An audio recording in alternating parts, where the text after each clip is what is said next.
Hi అండి, welcome to Pavithra's cookbook. ఈరోజు seasonal special and Andhra special పప్పు రెసిపీ చూపిస్తున్నానండి. అదే వంకాయ మామిడికాయ పప్పు అండి. ఈ వంకాయ మామిడికాయ పప్పు చాలా అంటే చాలా టేస్టీగా ఉంటుందండి. మామిడికాయ ముక్కలు తగులుతుంటే పప్పు ఇంకా రుచిగా ఉంటుంది.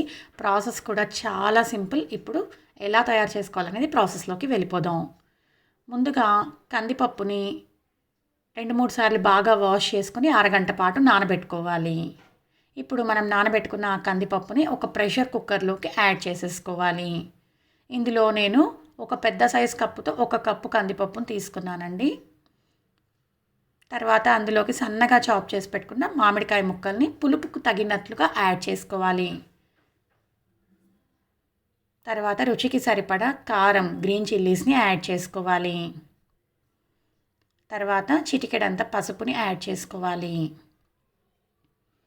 ఇప్పుడు అందులోకి మనం ముందుగా సన్నగా చాప్ చేసుకొని పెట్టుకోవాలండి వంకాయ ముక్కల్ని.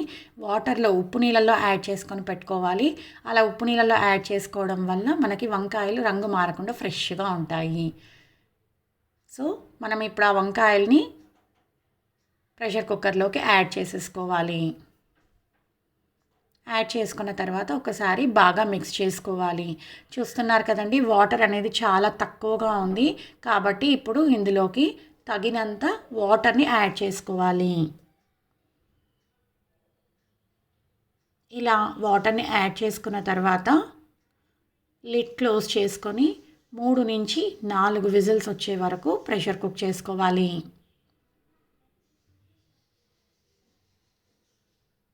మనకి ప్రెషర్ మొత్తం పోయిన తర్వాత లిడ్ ఓపెన్ చేసుకొని చెక్ చేసుకోవాలండి. చూస్తున్నారు కదండి, మనకి వెజిటేబుల్స్, దాల్ కూడా బాగా ఉడికిపోయింది. ఒకసారి బాగా మిక్స్ చేసుకొని పెట్టుకోవాలి.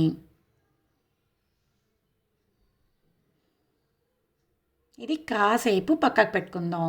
ఇప్పుడు ఒక ప్యాన్లోకి 2 నుంచి 3 టేబుల్ స్పూన్ల ఆయిల్ని యాడ్ చేసుకోవాలి. ఈ ఆయిల్ బాగా వేడైన తర్వాత అందులోకి కొద్దిగా జీలకర్రని యాడ్ చేసుకోవాలి. తర్వాత కొద్దిగా ఆవాలని యాడ్ చేసుకోవాలి. ఈ ఆవాలు బాగా స్ప్లిట్ అయిన తర్వాత ఒక 2 ఎండుమిర్చిని యాడ్ చేసుకోవాలి. తర్వాత ఒక 10 నుంచి 15 వెల్లుల్లిపాయ రెబ్బలు, కొద్దిగా కరివేపాకుని యాడ్ చేసుకోవాలి. యాడ్ చేసుకున్న తర్వాత ఒకసారి బాగా ఫ్రై చేసుకోవాలి.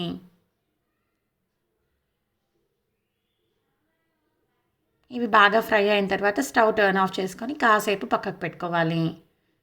ఇప్పుడు మనం బాయిల్ చేసుకున్న ఆ పప్పుని స్టవ్ పైన పెట్టుకొని అందులోకి రుచికి సరిపడా ఉప్పు, కొద్దిగా ధనియాల పొడిని యాడ్ చేసుకోవాలి. తర్వాత మనం ముందుగా పోపు పెట్టుకున్నాం కదండి, ఆ పోపు తిరగమోతని యాడ్ చేసేసుకోవాలి.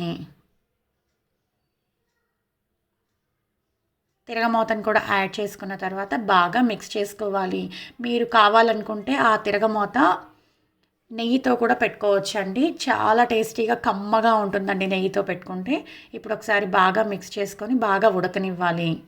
చూస్తున్నారు కదండి, మనకి ఈ పప్పు బాగా ఉడకడం స్టార్ట్ అయిపోయింది. ఇప్పుడు అందులోకి సన్నగా చాప్ చేసి పెట్టుకున్న కొత్తిమీరని యాడ్ చేసుకోవాలి. కొత్తిమీరని కూడా యాడ్ చేసుకున్న తర్వాత ఒక్కసారి బాగా మిక్స్ చేసుకోవాలి. అంతే అండి, ఎంతో టేస్టీ వంకాయ మామిడికాయ పప్పు తయారైపోయింది. ఇది వేరొక బౌల్లోకి ట్రాన్స్ఫర్ చేసేసుకోవాలి. అంతే అండి, చాలా సింపుల్ కదండి. ఇది బ్యాచిలర్స్ అయినా వంట రాని వాళ్ళైనా ఈజీగా ప్రిపేర్ చేసేసుకోవచ్చు. ఇది వేడి వేడి అన్నంలోకి నెయ్యి వేసుకొని తింటే చాలా టేస్టీగా ఉంటుంది. ఇంకెందుకు ఆలస్యం, తప్పకుండా మీరు కూడా ఈ రెసిపీని ట్రై చేసుకోండి. Thanks for watching. Please subscribe to our channel Pavithra's cookbook.